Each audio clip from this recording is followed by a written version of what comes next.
Some like to keep heat on, some never hot enough. So I sleep with nothing on, cause I'm always burning up. But we all wanna try to see each other's side, and I'll try till she takes my pillow. She'll say I'm lucky, she'll say I'm the man. We'll talk on for hours, as long as I understand. I go on without her, but every day ain't the same, ain't the same, ain't the same, ain't the same. I feel like a puppy when I get time to play. I've got a brand new dose, and nobody even knows when my baby is gone. It's my thing, my thing. So sometimes I can't let go, so I've got to be alone when my baby is gone. It's my thing alone. No. Woo. Some like a sweet romance, and some wanna travel far. But I like a 3-point stance, and I hate to drive my car. But I go around the world just to please my girl, and I'll fly if she takes my pillow. Ooh, she'll say I'm lucky, then say I'm the man. We'll talk on for hours, as long as I understand. And I go on without her, but every day I feel like a puppy when I get time to play. I've got a brand new dose. Right, good evening guys, and welcome to Let's Talk at the Fan Zone. We are here. As you can see, our location is a little bit different this evening, but we would like to welcome you guys. We are actually at a secret location. Oh, okay. I was just about to say where we were. We had a secret location which we're going to dive into in a few. First things first, we're going to check the register to see if everybody is in. Guys, we have not spoken to you in about 3 weeks. First and foremost, we've got a few things with regards to cancer. Just a little gentle reminder that we've got 2 shave-a-thons, the 3rd of October as well as the 31st of October. They're both Sundays, the first and last Sunday in October. We're going to kick it off at 10 a.m. The 3rd of October will be based in Lelucia, and the 31st of October will be based up in Hillcrest. So we've got a flyer that's pinned onto our page. Please can you guys just have a squiz, share it. We will really appreciate it. Tomorrow, guys, we have the opportunity of basically sharing the word. Cancer turns 90 tomorrow. We've got a little bit of a challenge for you guys, which we are going to unpack towards the end of the show. But first things first, good evening, Rose, and welcome to the Fan Zone. It is nice to have you with us. Thank you. Can you greet everybody, guys? We've got a full show this evening. We don't want to waste too much time. We're back into lighting up the comments department, my favorite segment. So you guys can look for blue. Blue. Okay, we're going to unpack why blue, but can you look for blue hearts, blue car, something to that effect? When we light up the comments department, that is what we are going to light it up blue. Right. Okay, so good evening everybody. Yes, we are at a secret location. As you can see, no resemblance today, yes. So we've got 2 special ladies that we're going to be interviewing today, and it's going to be very informative. So if you have kiddies, I think maybe if you know people that have kiddies and are looking for schools, maybe tag them, share the stream, and let them come in, because we're going to be fielding a lot of questions today. So let's see, who do we have? We have Francine. What is it, evening or afternoon, Francine? Good morning. Good morning, Francine, all the way in America. Hi, Alison. Hi, who else do we have? Lamine. Good evening to you, Lamine Singh. We have Alicia. Good evening, Alicia. So guys, I see that people are still coming in, and there are some people that haven't said hello. Oh, good evening, Nancy Sybil. I see you there. I don't think my daughter's updating. Guys, if you're new to the stream, please also let us know. Send a wave, send a star, send an exclamation mark, so that we can greet you accordingly. It's nice to know where our listeners are tuning in from, and if it is your first time as well. Okay, there's also Esmeralda Play in the in the show today. So good evening to you, Esmeralda. Okay. Just wanna share this on the page. Okay, are you ready? Okay, I am ready. Oh, it's 9 a.m. in California. Good morning, Francine. Okay, so guys, just before we introduce our guests, I am going to just give you a little bit of an introduction. So we are at a school called My Dream School. And as we know, over the past 2 years, has COVID been 2 years already? It's like almost 2 years. For the past 2 years, school has been a little bit of a challenge for parents all over the world. So school has been stopping and starting, and some schools have been opening and closing down because of students having COVID, and it has become a real challenge for both the kids and for the parents. I mean, last year's matrics, they were writing and they weren't writing.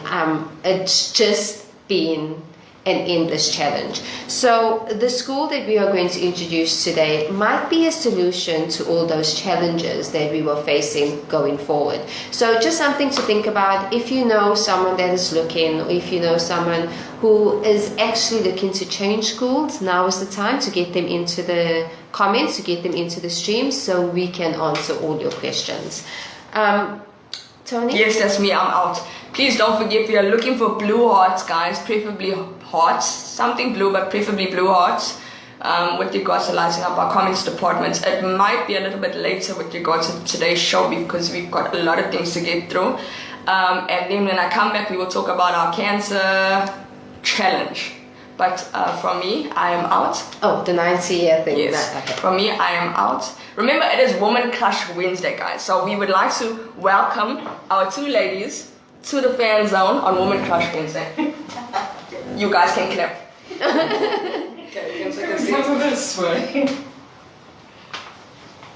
Good evening, Uncle Marvin. Good evening, Chelsea. Good evening, Bronwyn. And good evening, Deidre. Oh, sorry. Okay. You can come through here. Okay, so we're all visible and we all... No, just pull up your cushion so you don't tip over. Okay, so without any further ado, because we have a lot to get through today, I'm going to introduce the two ladies that you see here, and then they are just going to give us a little bit about themselves. Okay, so we have Nadia. Hi, and we have everybody. Sharina. Hi. So Nadia, can you tell us a little bit about yourself?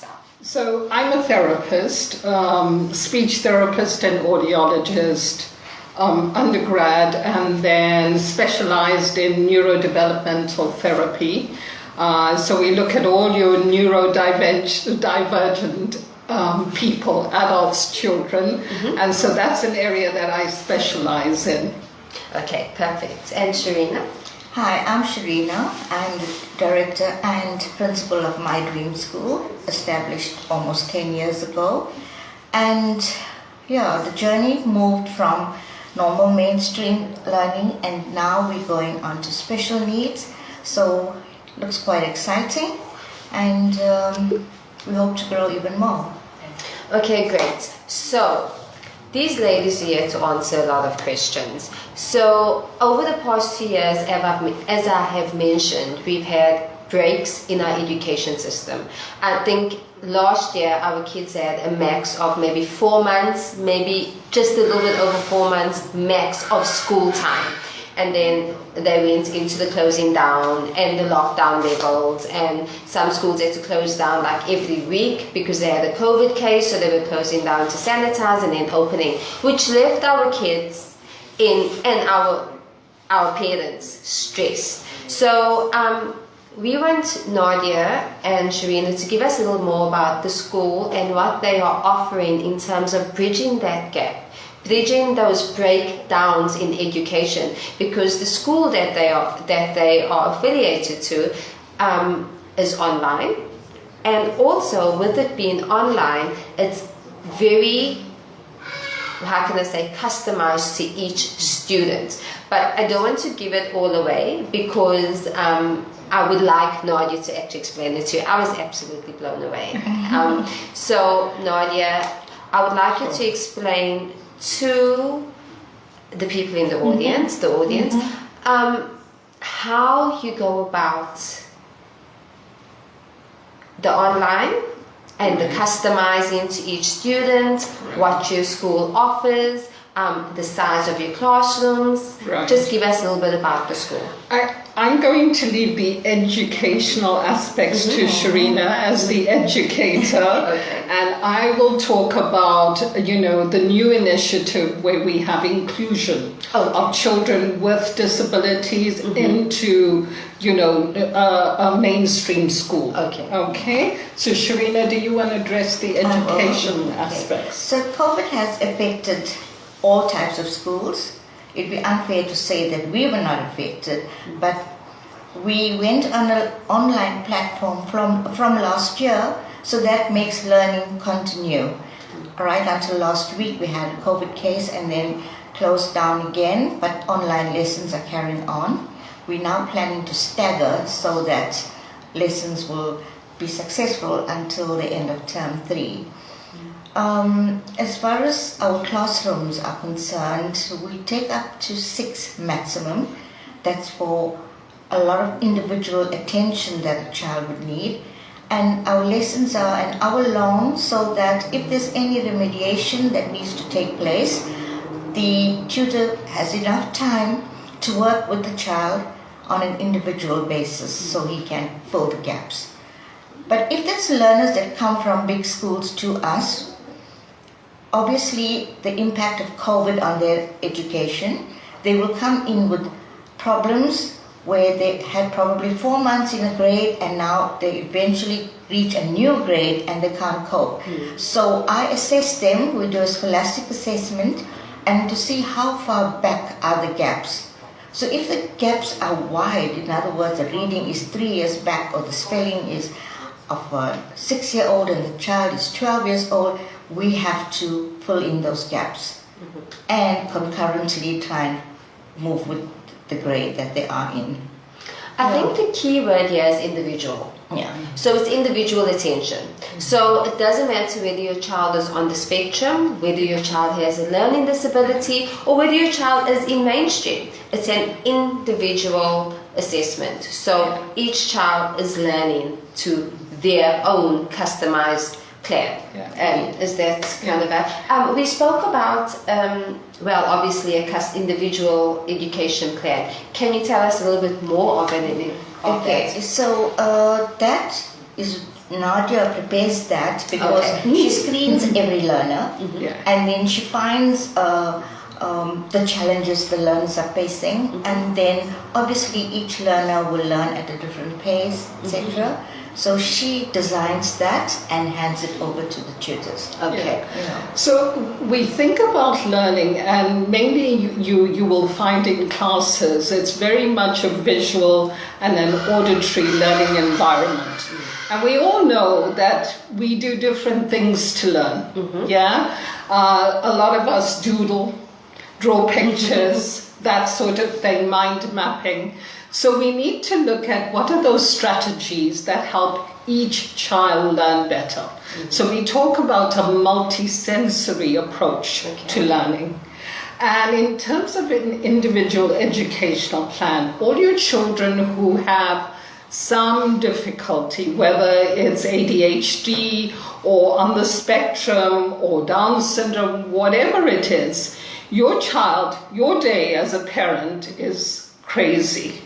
Because you've got academics, educational aspects, and then you have therapies. And all of this is fragmented. So you have a therapist who's saying, well, for next week, I want you to work on this, this, this. And you go to a physiotherapist and they're saying, well, I want you to do this. And then the teacher wants you to do that. And you're thinking, how do I have 48 hours in a 24-hour day and still be a mommy and love my child?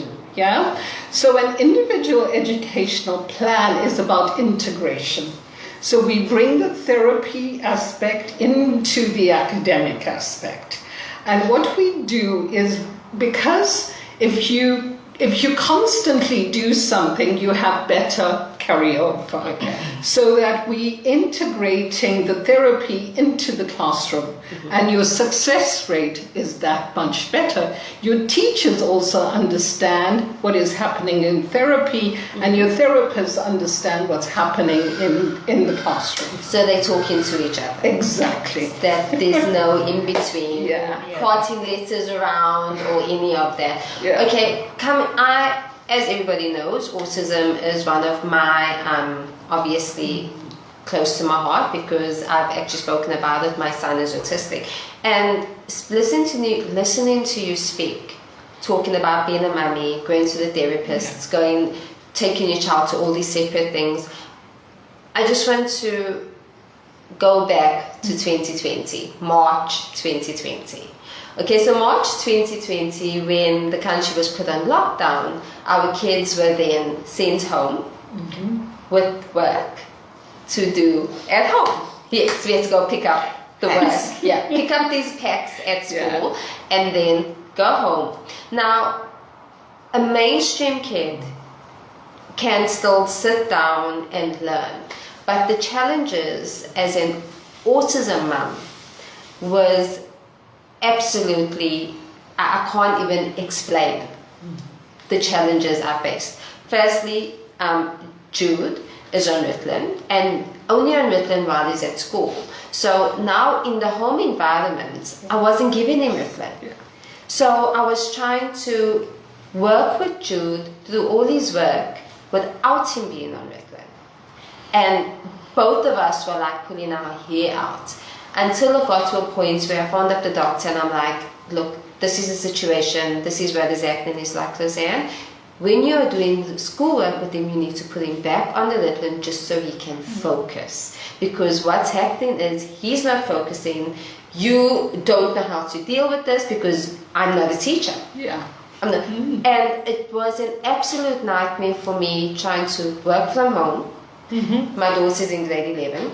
My son is autistic. So for me, the horror of that learning school experience during the lockdown.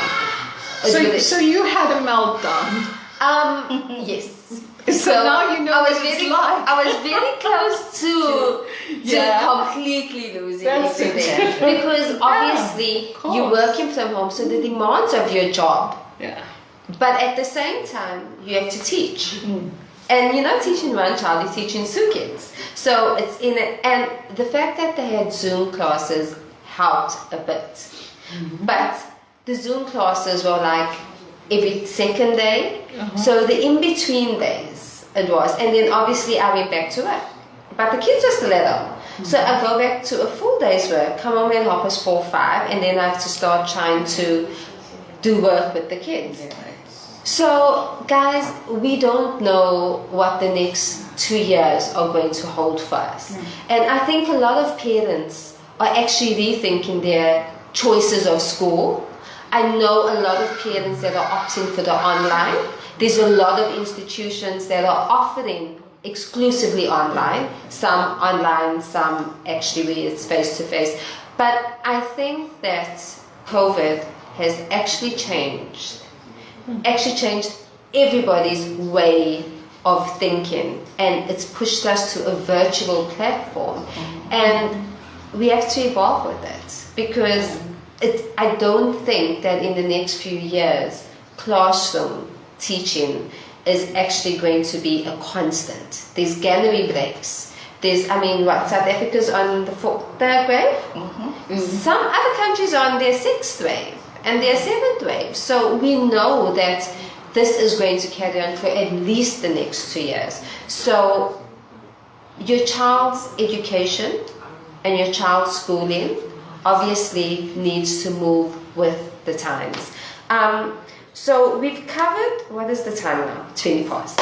So is there any questions? I haven't been looking at the comments, sorry, we've been so engaged in the conversation. Is there any questions that anybody has with regards to the online schooling and how it would work? If there's any questions that you have, just let us know, pop it in, and then we will obviously try to answer as best as we can. But what I'm going to do is we're going to go on now, and one of Candace. Candace, it says, my kid is enrolled for online schooling for next year with UCT. Candace, if I'm not mistaken, Eden is going to high school now. Okay, so UCT is now offering... Tertiary. Tertiary is now offering high school. Oh, wow. Online. Yes, Oh, yeah. high school Of online. course. So, Candace, can I ask you, what made you make the move to online? What type of challenges did you face? And what options did you have? Because UCT, as I understand, is fully online. So, what made you move in that direction of opting for an online school? Okay, so we've got Karenese Ogle who's asking what is the cost. Karenese, can I ask you, do you want to discuss the cost now, or do you want to Maybe we can put up our details and Yes, you and can I think It contact depends us. which year, Yeah. Okay, so it goes on a year-to-year the year, basis. and the grade. Okay, so what I'm going to do is, let's start, as we said, which is inclusion. Inclusion is another word that I love. When sitting down with Nadia and Sharina the other day, that was the first thing that I actually said. South Africa, having an autistic child, you realize how far behind South Africa is with anything to do on the spectrum. And I have noticed, obviously joining support groups, and most of the support groups that I've joined are international, that only South Africa is one of the only countries that actually takes your child out of mainstream and puts them into remedial school. So there's that segregation. It's called apartheid. Let's just be blunt. Our children are discriminated against. So right? the inclusion thing was one of my auntie's teachers in New Zealand, and she actually came down 2 years ago, and she said to me, Lizanne, inclusion is the way to go. You cannot separate the children, because by separating the children, you're making them feel that there is something wrong. We all know. When we started the show, and I first spoke about autism, we spoke about the stigma of remedial schooling. We spoke about a lot of things. So mainstream and remedial put together in an inclusion way. So it doesn't matter whether your child is on the spectrum, whether your child has a learning disability, whether your child doesn't have any problems. It's all in one. It's an inclusion, so nobody feels left out. That was huge for me, because I have battled, and I think the fact that you need to take your child out of a mainstream school and put them in a remedial school is one of the reasons why parents are reluctant to go and get a diagnosis. Sometimes all the red flags are there for the learning disabilities and for the diagnosis, but it's just that idea of having to take my child out of a mainstream school and putting them into the remedial school, that it just kind of doesn't sit well with a lot of people. And the inclusion thing works because you're not taking your child out. No. Everyone is together. And you know, the South African government has ratified the Convention for Rights of People with Disabilities. We've ratified People with Disabilities Act, the WHO's, and White Paper 6, which states that every child in this country has a right to be included, right? But do we implement? Can we implement? That's a different story, you know. But I really think it takes a movement, you know, and we're good at that as South Africans. So that's what we need to do, you know, is to start. And if you look at every country, like you were talking about New Zealand, if you look at North America or Europe, it's parents who drive disability services. So we as parents and people who are passionate about this need to say, hey, wait a minute. Let's now, I mean, if we look at it, people with disabilities after HIV and AIDS is our biggest population. But they're completely ignored, you know. So it's time we address this as a growing concern. And the other thing I want to say is we are all trying to have children and rear children that are kinder. Thank you. But if you keep pulling children with some sort of, categorizing, labeling, we Labeling. say disabled label. Yes. Right? And we all very happy to put people in boxes, right? Oh, you this, or you that, and that's how we kind of deal with things, right? But if we, in an environment where everybody's inclusive, we'd have less bullying. We would. Right? We'd have more acceptance and we would have kindness, So I firmly believe it is the way to go. Okay, I just want to, for the guys that are regulars on our stream, I just want to take you back to April. In April, we had Shanaz, one of our another rock DJ and one of our very close friends. Shanaz came on and she spoke about her journey with her son, Caden.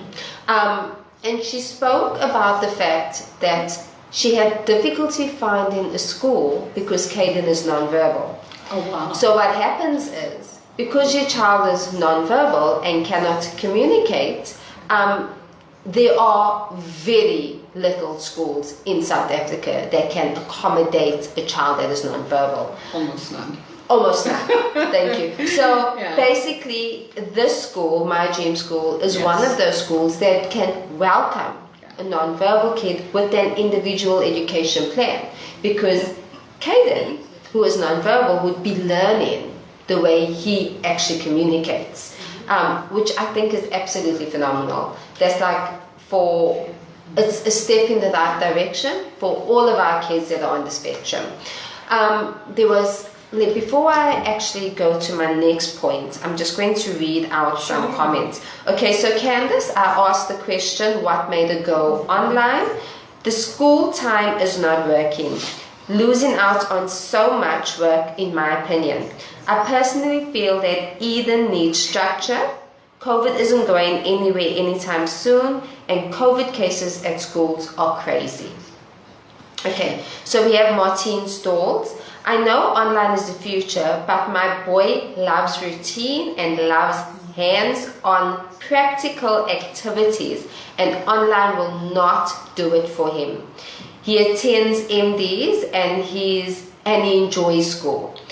Thank you to MDs. That's MDS. MDS. My Dream School. Yeah. Oh, sorry. Thank you for MDS for their excellent service. My boy is more confident and more thank willing you, Martine. to do things on his own. So that is one of your parents. Yeah. Oh my word, that is absolutely awesome.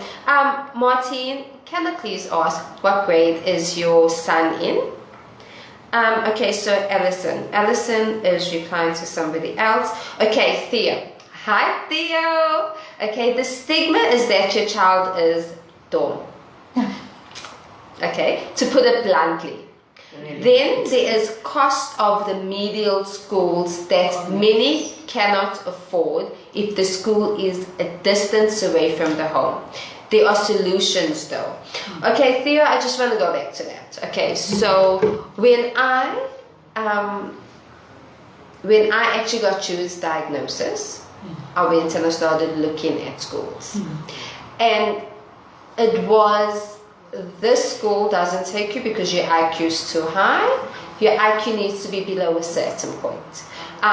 This school doesn't take you because they feel that your child is too advanced, and putting him in this school is actually going to make him fall behind. Frustrate him, it might not have a good effect. And then you get the private schooling. But the private schooling is how many of us can actually afford those private school fees? And besides the private school fees, you got the neuroped, you've got the occupational therapist, you've got the speech therapist. So the cost becomes ridiculous. Yes, exorbitant. Astronomical. My next point is that most of the remedial schools are not a permanent school, it's a bridging school. So they will take you for 2 years and they will try to put you back into mainstream. But some children can't go back into mainstream because they can't learn in certain conditions. So this is why my dream school would actually be an option that I would go for my son for high school. I can explain that. So if a child is diagnosed, or even if he just has a slight learning disability and they are with us, we run academic together with vocational. So we run a pre-vocational for our juniors that is very basic. We offer 2 vocational subjects per term. Like last term we had cookery and gardening, and then this term it's woodwork and sewing. So just the basics of it. So if they're really struggling, we're trying to put them in a direction where they will be employed. So we do not want our kids to be dependent throughout the rest of their lives. So now what we're doing is we are actually now taking up our grade, I think it's a 14 year, the 14 to 18 years as well on a pre-vocational, and then to get them out there onto the field. So Nadia will tell you about... Yeah, so what we're doing is we creating what we call job carving. So job carving is, what do you like to do? What are you good at? So let's look at those strengths and how can we help you to do better at it? So find their passion and find positions within companies that are willing to take on learners. So this whole thing of learnerships was designed for this purpose, but it's been completely abused. I'm sorry, but it is. So that you take on learners or learnership, somebody for a learnership, but you provide them no support. So you're setting them up for failure. So what we are saying is that we will do that. We will liaise with companies. We will provide the support that your child needs to function optimally in that environment. But also a dream of ours is to move towards having, people with disabilities live independent lives. All over the world, they have, there's apartments and they live independent lives. They go to work, they come home, they socialize, they have friends. So it's not like, for instance, right now in this country, if something happens to you, you think, what's going to happen to my child? Yeah? So that's where we're going. This is where the dream has to be. We focused very much on the young child. And we've talked about early intervention and we've talked about grade R and grade 1. But as our children grow, where do they go? And that's a huge concern for us. That was a huge concern for me. I've been thinking about this, about high schools, from the time I was told that my child needs to go to remedial school. And then I sat back and I thought, I don't know any high schools. What high school would you go to? And then it becomes another stress when you realize, okay, wait, my son's only going to be here for 2 years and then they're going to try and put him back into mainstream. So that's usually basically the goal. Okay, we're putting your child in a remedial school to get him ready to go back into mainstream. But the reality is that some children can't go back into mainstream. They don't adjust easily. And they don't adjust. And then it becomes moving from one school to the next school, to the next school. And that kind of also can harm a child. Totally. Because our children, and I know this from my son, routine. Yes. They are routine kids. So pulling them out of a routine and putting them in another routine, they are socially awkward. So having to be the new kid all the time and trying to make friends all the time, it does weigh down. So the fact that your child can actually go through from grade R to high school to grade 12. And then get support. Yes. into an integrated work Yes. environment is absolutely phenomenal. And we are starting an early intervention unit because the need is great. It is We- great. Yeah. You know, I think as early as 3 years old, Yes. there needs to be intervention. Totally. Because most often we wait till school going age at 5 or 6, and then you find they're not yet potty trained, or they have problems with eating. Yeah. And Yes, then if oh. it's speech, you know. It Yeah, does. yeah. The problems with eating is one of the Nightmare. biggest stresses. Yeah. The texture, They're picky eaters. very picky, very picky. I think my son eats 4 things, and that's basically it. He's growing and he's learning to try things. And sometimes you get very excited because he'll go a week thinking, oh, I like scrambled egg. And then after that, we're excited now because he's eating. And then after that week, I don't like it anymore. So it's just something that you have to learn. So we've got a comment from Yuven Singh. I feel during this difficult pandemic, the way forward proposed should work. The way forward proposed, I think, is the way to go and is going to work because it cuts down on our kids actually losing school time, which is something that needs to happen. Okay. Can I just add that as much as we do the pre-vocational and vocational, we also have the academics. So we use the differentiated CAPS curriculum because it's not so intense. So the maths will be watered down, the English, Afrikaans very little, and then you would have your social sciences, a bit of natural science. But then if you look at the timetable, it differs from the mainstream. So then we give them time to use this vocational space where they practice different activities and stuff. Yeah, so that's what leads them into a direction. By then they finish 8 different vocational subjects. They already know what's of interest to them and whether they're going to pursue it or they will go with the academics. Yes, that's absolutely awesome. So, what I wanted to find out, so I want to know, Nadia.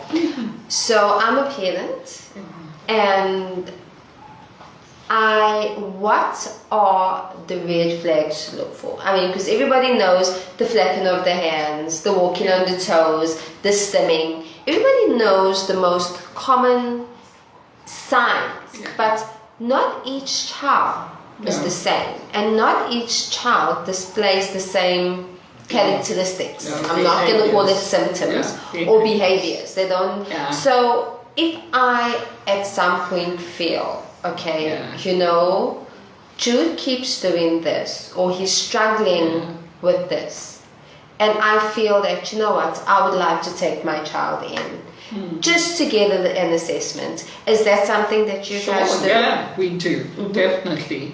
And what I think is so important is because as a parent, you know your child best.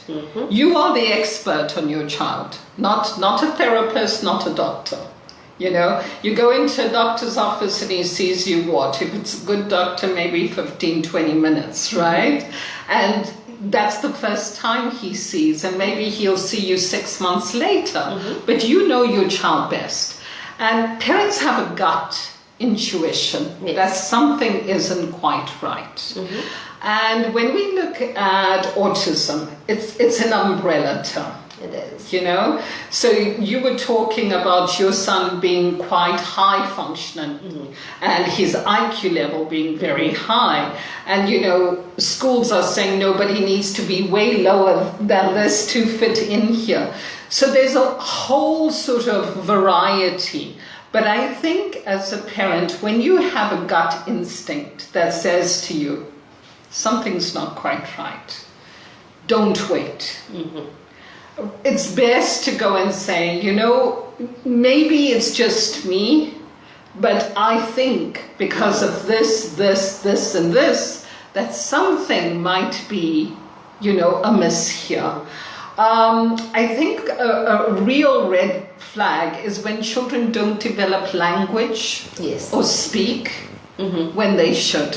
You know, I've had doctors say, "Oh, but I only spoke when I was 6 years old." Really?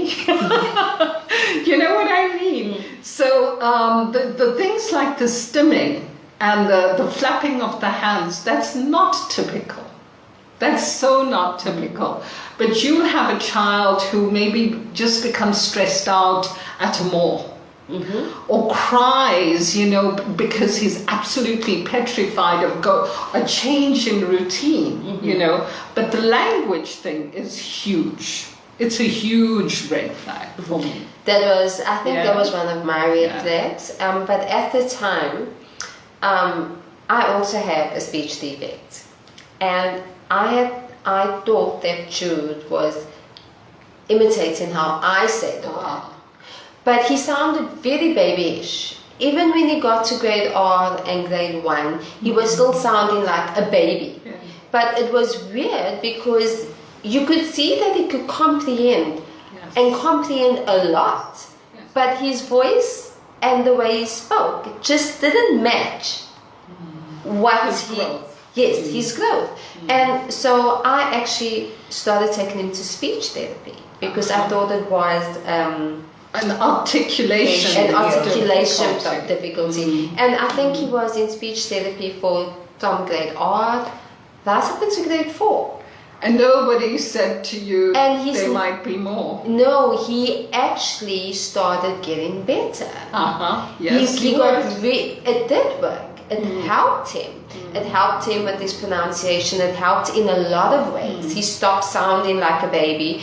But I still felt there were just so many markers, there were so many things that I felt okay. And the teachers kept telling me it could be a maturity problem. So you can't keep him back because he's quite intelligent. So that's going to make him a little bit bored and it might not have the effect that you want.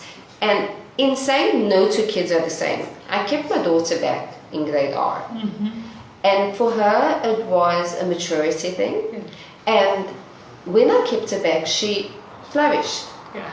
She flourished because she was a little bit, her birthday is early in the year, so she went to school like a year early. And she flourished once I kept her back. So I thought, okay, well, Jude, I'll do the same for him. But it didn't work that way. They kept on saying, no, you can't keep him back. And then, luckily, the school that he was in, when he got to a certain grade, his teacher said, well, Roseanne, he does tick a few boxes, but we would like permission to get an assessment. So that's how I ended up getting Jude's diagnosis. But it is really a gut feeling with the parent because you just feel this, it's not something wrong, though. Yeah. It's not something wrong, it's just you can feel that he's not processing the way he should be processing. And that was how I got my diagnosis. But I do know that some parents do have that fear where they don't because it's labeled as something wrong, they don't want to see it. The signs are there, but they don't see it. Denial. But it's almost like bereavement. Yes. It is, isn't it? Because now you've got to adjust your mind and your thinking to my child is not this, my child now has this. So you have to go through a process of grieving. Yeah. And I think, you know, parents not wanting to know is part of that, like you say, the denial is part of that process. I don't want to know because if I don't put a label on it, then I don't have to acknowledge that it exists, you know?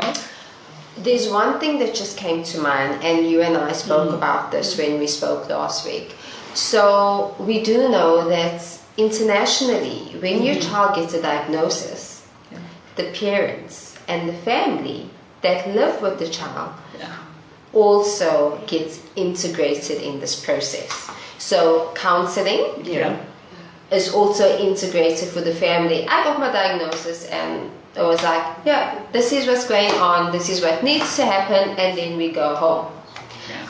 But what happens at home is, I understand my child. Yeah. But that doesn't necessarily mean that his sister understands him. Or it doesn't mean that his granny understands him. It doesn't mean that the helper understands him. And this is something that children, a disability, and being on the spectrum, children don't grow out of this. Yeah. It's something that you're going to live with for the rest of your life. So the most logical thing would be for the family to be integrated in this process, and for the family to go through to counseling. And I do know, and this is another area in which I think that South Africa falls behind, Yes. is we don't offer these services. Yes. And we spoke about this as well. For parents, sometimes the father won't understand and the mother will, or the mother will understand and the father won't understand. And Sharina mentioned something to me that I actually went home and I sat and thought about it. She says that majority of parents whose children are on the spectrum are single. Yeah. Are single parents, because in the home, parents need to be counseled in how to deal with the child, to accept, and also to be on one clear understanding. One page. One page. Yeah. Because I know, like, someone will say to me, oh no, like they'll say, oh no, you just let him say he doesn't want that. Oh no, my child eats what I cook. Yeah. He will starve if he behaves like that. And for me, They don't understand. I understand why my child is not going to eat a steak. Yeah. I know why he's not going to. And taking that approach as, oh no, he'll starve. When he's hungry, he'll eat it. No, he's not. He's really not going to eat it when he's Or hungry. not sticking to his schedule or routine and thinking, today we can deviate a little bit. You know what the consequences of that is. But for somebody who's not experienced it, can think, it's just a little deviation. It can't hurt. And you know how much that sets him back. Yeah. The other thing is, you'll get people that will say, no, that's a discipline issue. So there's that whole conflict about, is that discipline? Is your child just throwing a tantrum, or is that a meltdown? Yes. So That is why our staff, especially those working on special needs, we are on an ABA training program, and it's verbal therapy, verbal behavior. It's a 6-month course. We've enrolled, almost 5 months now. Quite intensive. The teachers are implementing it, and it's working so well. Because the kids actually do come to the table, because generally you'll find they will be all over the place, and it's difficult to get them to sit down to work. And when we started implementing this, we found that it worked. And so we're looking forward to complete the course. I know some parents do feel it's harsh. I still have to know where it's harsh, because thus far I found it very interesting.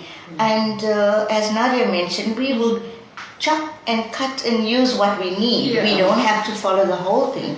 Anything that works for one child will work. You know, I think a lot of people get the feeling that when you talk about ABA, it's a very sort of regimental recipe kind of approach. So before you go any further, can we just explain what ABA is?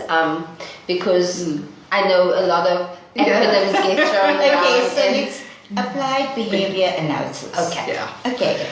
And it's ABA training that we're doing. At the same time, it also helps with the verbal behavior. Because when a child cannot express himself verbally, a lot of frustration and a lot of...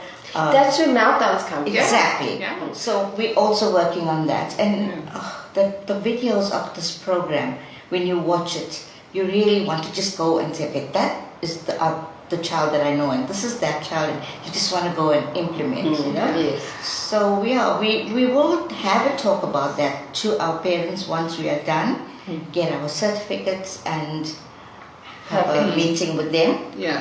So it's about taking what works for each child. So it's not like we apply everything up for you know, a child. So it's a recipe. There's no rack of remedies. So everything for the, you know, like anything on behavior modification is personalized. Okay. So I talk about positive behavioral support, right? And ABA strategies are part of that. Yeah. Okay. I've got a question here from Yuven. Can you elaborate on NBI assessment, neuro brain assessment?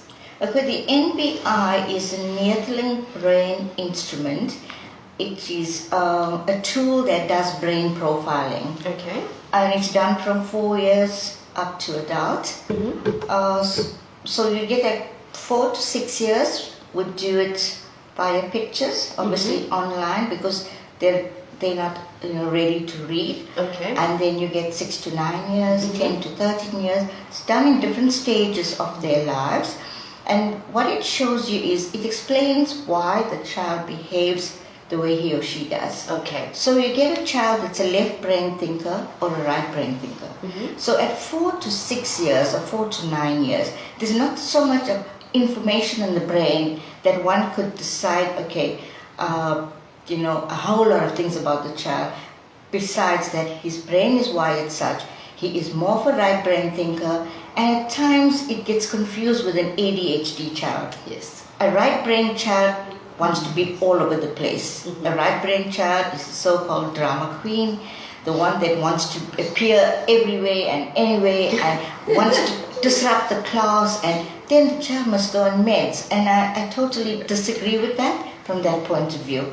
And the left brain child, on the other hand, is the one that sits still, doesn't like to share, and takes his belongings and holds it with them. And I noticed when I was teaching in a grade art many years back, I always noticed this child will, whether it's in play or in classroom, clings into her bag. And then I realized, yes, it is true. And yeah, one big difference is the right brain child work haphazard, pieces of paper thrown into the bag, no structure.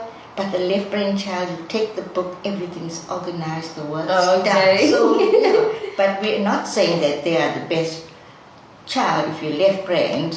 Yes, you will make good accountants and doctors and scientists, but then we need right-brained people because Yes, we need clowns and we need drama and music and so on. So, yeah.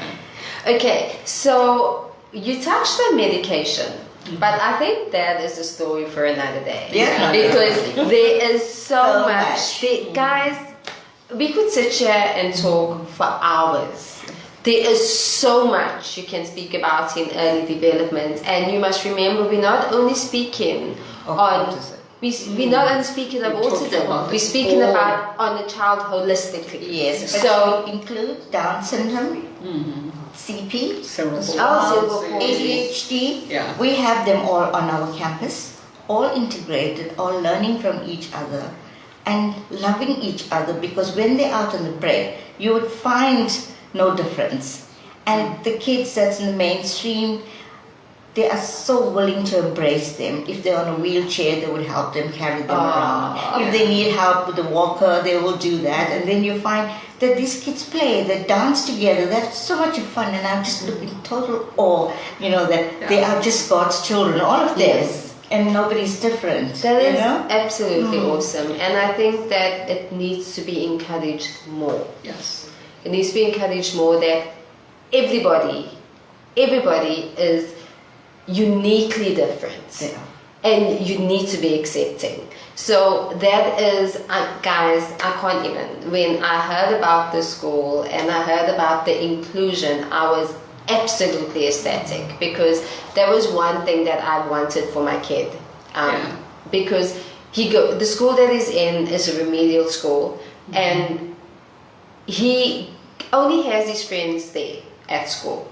But I think that outside of school, he finds it hard. Where he puts He finds it hard to communicate with other kids. So he'll just end up shying away and sitting in his corner on his iPad because he's not familiar. So if they are integrated, then I think it will help Yeah. with the social skills, with a lot more. I had a young man, and this was in Abu Dhabi because we did a very successful inclusion program, and he had finished high school. And when you said to him, he had Down syndrome, and you said, "What do you want to do?" And he said, "I want to go to university."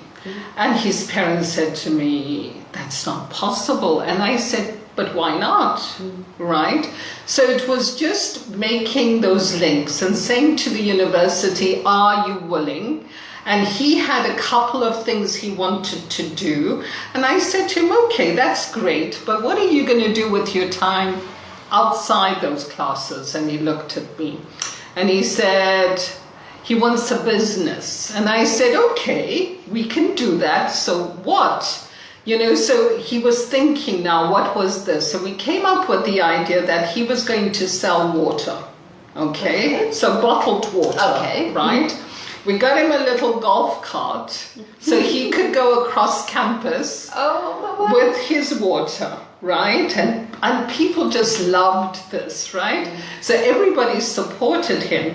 And then our water business grew. So we had cold drinks and Oh, my juices word. and sandwiches. So it was amazing. Here he was, he sat in on a couple of lessons like English and drama, things that excited him. And the rest of the time, he was his own businessman on That is campus. absolutely you know? awesome.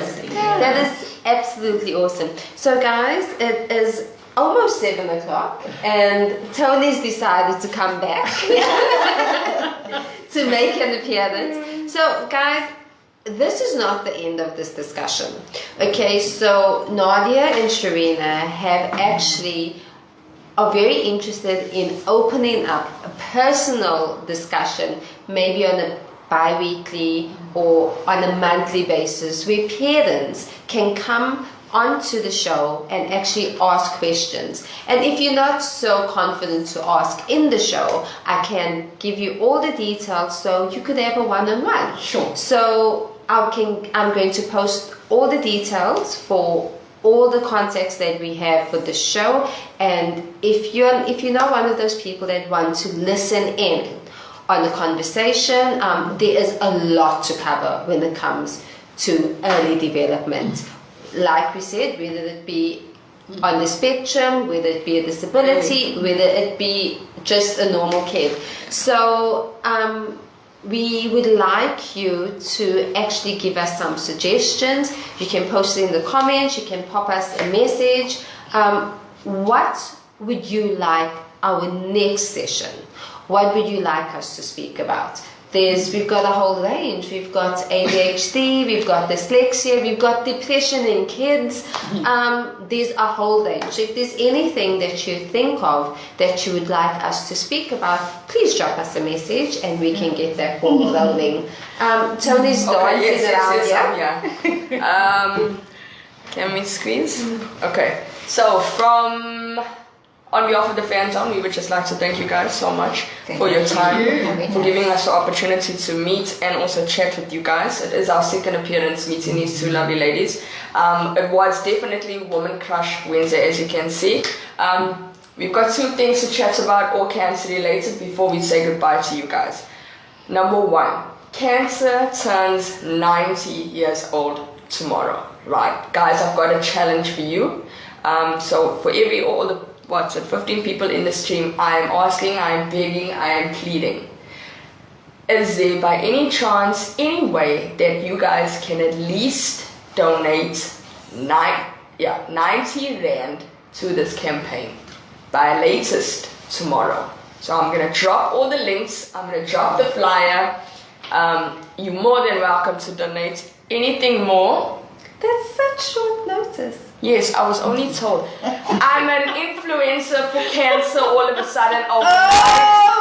These things happen, guys. These things happen. But yeah, I am on my knees. It's nothing less than 90, and the reason why I chose 90 is because they are turning 90. You're more than welcome. Waiting to put your millions into cancer's account tomorrow to celebrate their birthday. No problem. I'm going to drop the flyer on the fan zone page straight after the show. Okay, that's number one. Number two, our Shape Dance, guys, kick off on the 3rd and the 31st of October. Right. Our Cancer Month, October, is going to be slightly different this year.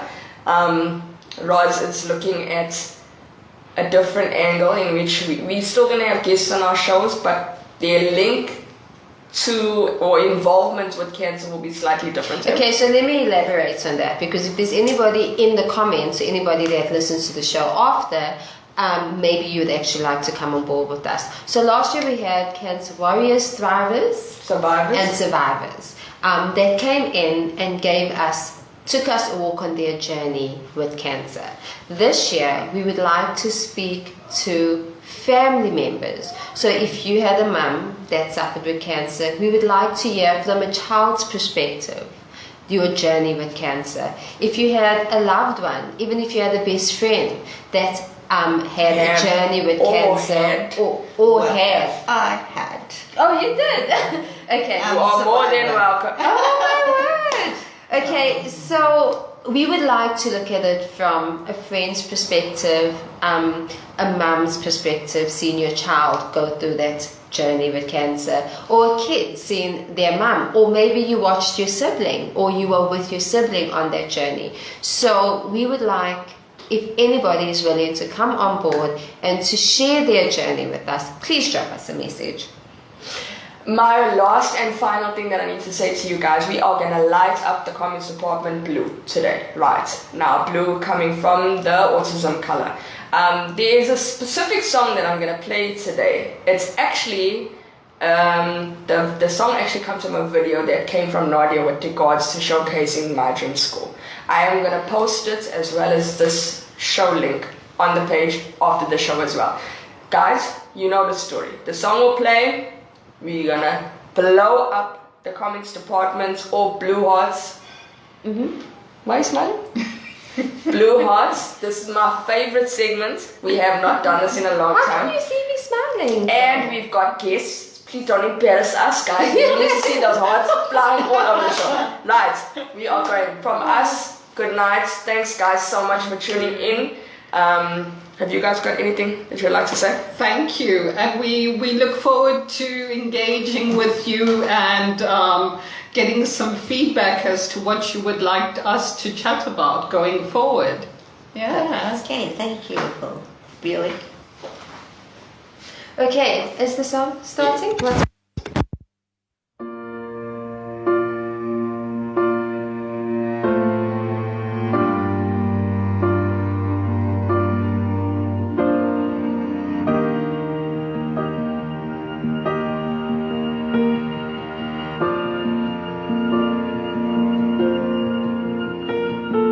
Heart beats fast, colors and promises.